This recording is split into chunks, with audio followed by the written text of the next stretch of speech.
But we have an interesting show today, and We do. thanks in part to USBC for giving us a research report I love that we're when going they to talk do about. research. I love when they do research, and people actually spend time doing investigative stuff before they come out with anything. It's important to do that. In a laboratory of all places, controlled environment. Yes, scientists doing science things. Right. It's amazing. It's So- like chemists doing chemistry. What a world I'm telling you, it's where amazing. science is done in a lab. A controlled environment lab. Mm-hmm. Interesting how they came up with a I guess what was it called? Footprint report. Footprint research report. Yeah. So they measured the footprint on a bowling ball. You know, everybody hears that word thrown around, and you know, I'm aware of it. I've used that term before, and some of the things that I found interesting about it is, you know, looking at their report and some of the data that they put out, and we'll go into some of it in a little while. But you know, how thick of a ball, how much of the diameter touches of a circle that the ball sits on touches the lane? How big is that? You know, You're asking me? Well, you know, because I told you. Well, I read the report too, so it's not like but yeah, exactly. But you know, it's amazing. It's less than an eighth of an inch. Yeah, so basically, okay, so we all know flare rings exist on a ball, your track line and all that. Yeah. But that's not necessarily the footprint because there's dispersion of oil and all that. So it can absolutely. So when people look at a flare on a ball and go, oh, it's that. No, it's not. What touches the lane is probably the center of that, that little spot you're talking about. And it's less than an eighth of an inch. So you talk about a racing car tire, those big slicks, you know, there's no thread on them, yet they have a lot of friction. It's because they contour to the road and the weight of the car pushes them flat. Sure. So they create more surface. And then your tires that you have on your car, all weather tires versus snow tires, have different friction because of the way they're created, the space that's created. But the car pushes them flat. Right. Flatter. But a bowling ball doesn't push. The weight of the ball doesn't make the ball flatten out. So it's whatever it is when it's made is what it's going to stay.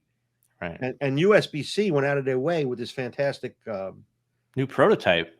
They built a machine to measure. They built a brand new machine. Yeah, they never had that before. And I'm not even going to get into what it's called or how they did it, but it's got some big words. so you know it's very scientific.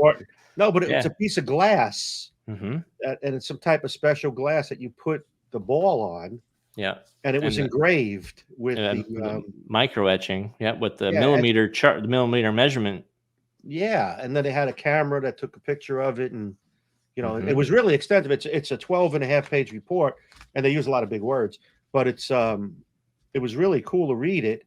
And it sort of disputes, which I will find here in my notes somewhere, is the report that the PBA came out with. Okay. Well, that was what it all got triggered with this ball hardness rule, right? You know, and I'm a firm believer if you're not sure what you're talking about, don't use those words, because especially in this day and age with the internet, the police will come and get you. We know full well. Yeah, the podcast police are in here right now, probably. And they're going to tell us they had 45 minutes of their life that they'll never get back. That happens. Which is a small price to pay. It is. But here's what the PBA wrote in their report that made them go to the hardness rules that they have today. And I'm just going to take a section out of it. It says what ABC, this is what I like. What ABC ultimately did was look at the footprint. Now, you know, ABC, that was 2005. That's when the change. Yeah, that's when they merged. That's when they merged. So this data that they're going off of is pre 2005. Yeah. I don't know. Footprint, part of the ball touches the lane and then correlated to the hardness via the rexterometer. So they're saying that the ABC looked at the softness of the ball versus the part that touches the lane.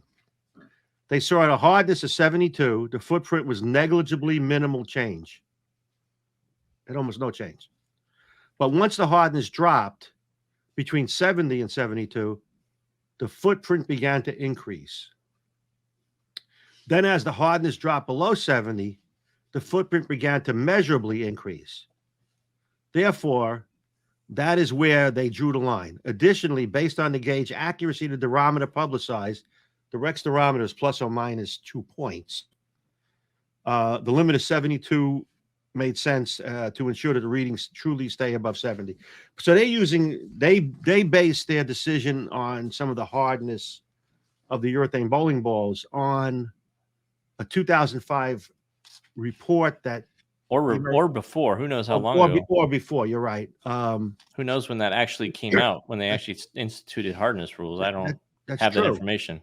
Correct. But let's say 2005 or before. But they don't talk about any way of measuring it. They said it got a direct correlation. Mm-hmm. That's what they said. So now, fast forward to the modern day, as we know it today.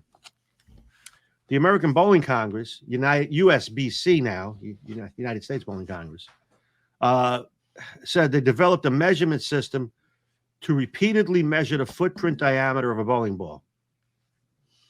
Brand new. So brand new, right. So what's to assume, like, how did they measure it before? What on earth could they have done? I don't know that technology. There was any. Right, but they're saying, oh, a softer ball was measurably different. Are they talking about the oil rings on the ball? Are they talking about is the footprint? They're measuring the oil.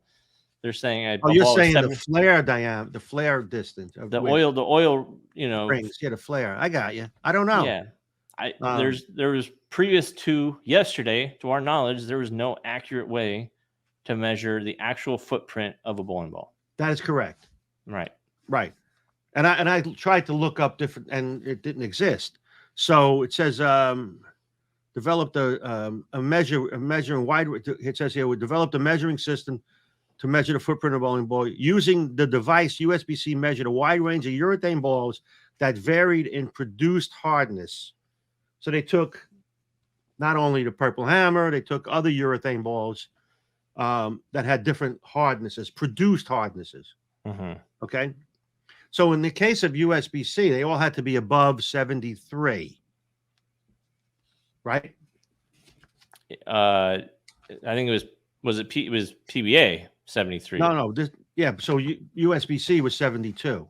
Okay, yeah. So they all had to be above 72 is what I'm saying. Mm-hmm. So that was produced hardness. USBC also measured urethane balls after use, tracking not only the hardness changes, but also the footprint sizes. So they went out and did a whole study. So what they did was they built a tool, was prototyped to utilize and measuring the footprint diameters of bowling balls. And I don't know exactly. I mean, they tell you what it is. Yeah, there's pictures of it in that report. Pictures of it on their report. Yeah, you guys can go look at the report on bowl.com. It's pretty cool. It's some type of special glass that they actually etched in the millimeters. I knew you were gonna say it wrong. I did. I got it wrong. You can't milliliters. Millimeters. I got it wrong within the first 10 minutes. That's pretty good. And it was some type of. You got to look at the picture. It's pretty cool. Anyway, so what they did was they built this machine, and they were able to take these bowling balls and test them before use and after use. Mm-hmm. And during use, yeah. And yeah. I mean, they threw it 10 times, measured it, 20 times, measured it, and so on. Yeah. So it says here, while conventional wisdom has been assumed the relationship between hardness and footprint size, USBC has not seen any published data on the subject. So I don't understand where the PBA got that information from the American Bowling Congress, because I would think they would, the same people, just a different name, would have had that data, right? On file somewhere, right? So we set out to develop a system that can accurately measure the contrast between balls and the ground. Mm-hmm. Interesting. Different sources make arguments that regarding the effects of the contact area size of the coefficient of friction, Most physics textbooks argue that coefficient of friction is unaffected by the size of the area of contact. So what they're saying is that if a ball has a coefficient of friction, it doesn't matter how much of that is touching the surface. Right. It's only measured the same number. The coefficient of friction is the same regardless of how much of the area is touched. Right. Because they have a test for that, I do believe. They do, but interesting, they talked about the race car tire that doesn't have threads on it, but yet it's got traction. They call it slicks, I guess, right? Is that they still call them that? Slicks. Yeah. And that they have no thread on them, but yet the surface friction doesn't change because it's malleable. It just contours to the road. But a bowling ball doesn't do that. Yeah, they also like the slicks, they at least on drag racing slicks, the sidewalls are built in a way to crinkle, right, to create more friction that way, as opposed to a hard sidewall which doesn't give. Oh, I see what you're saying. So it's almost like the rubber band effect, where you kind of twist it and it creates more of a footprint that way. But like you said, bowling balls, they don't do that because they don't do that. They're much harder. They're not pliable. They're not. Right. They don't bend and form to that. Just under the specific gravity of the weight itself pushing down on Earth. Right. So what they said was that at 75 hardness, let me go back a second. The footprint is less than 1/8 of an inch. It's actually 3.45 millimeters. Okay.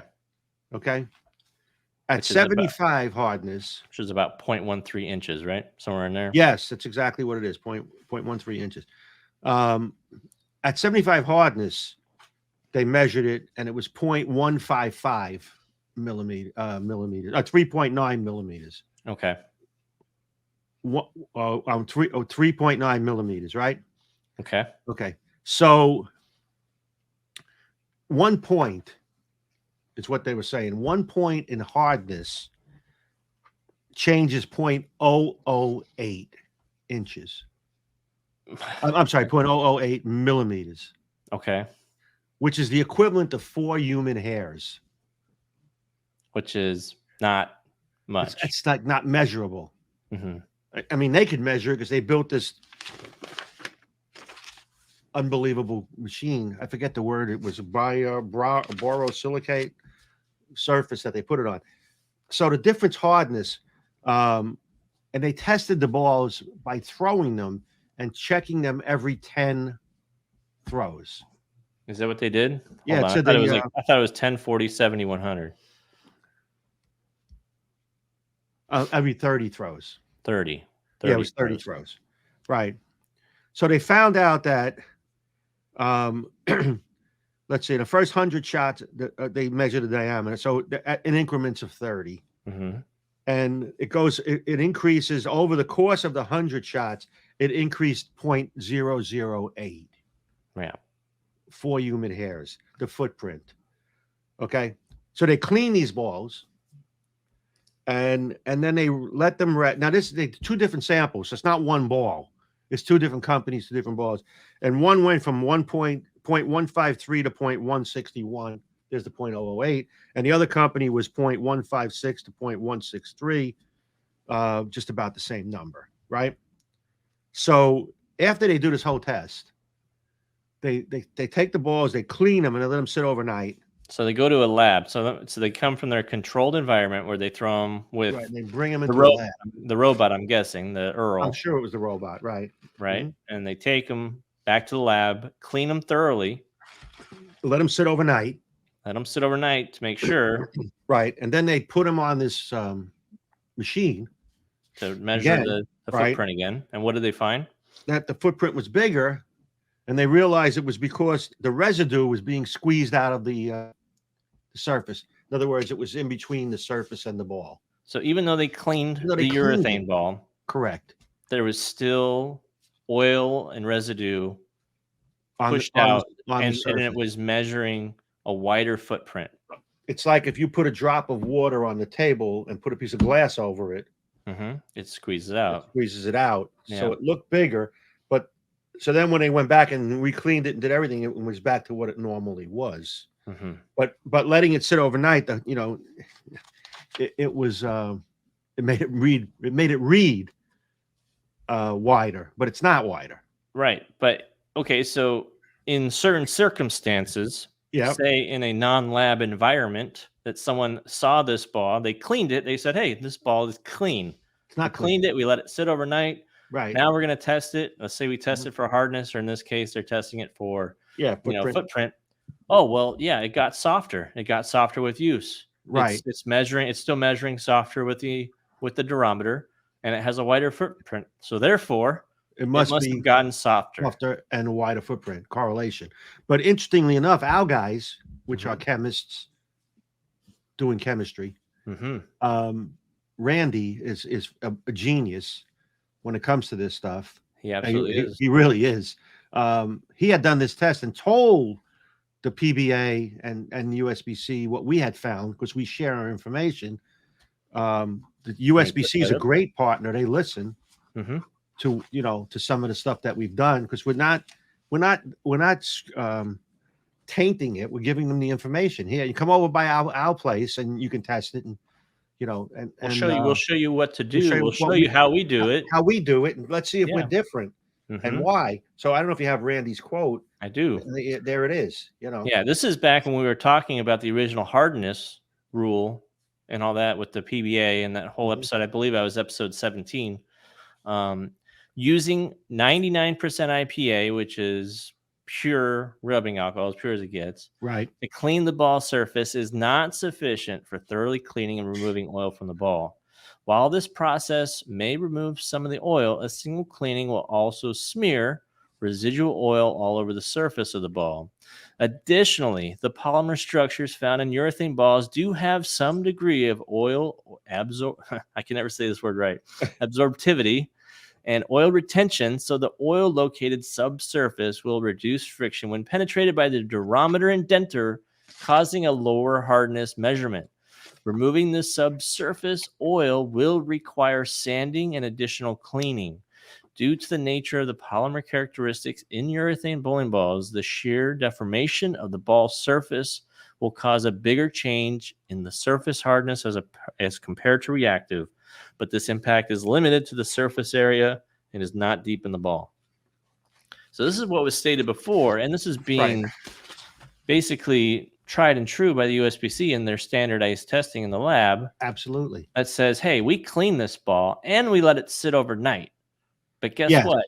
There's still residue in there. And that's what I've been saying this whole time. That's why all the tests, once you use a ball, like a urethane ball, like a purple hammer, and you go throw it either on a dry lane or you go throw it on anything, there's junk that stays in there and it does not come out unless you resurface the ball and do additional cleaning. You can't just test it. Once you test it, all the tests you do after the fact, after use, can't be used.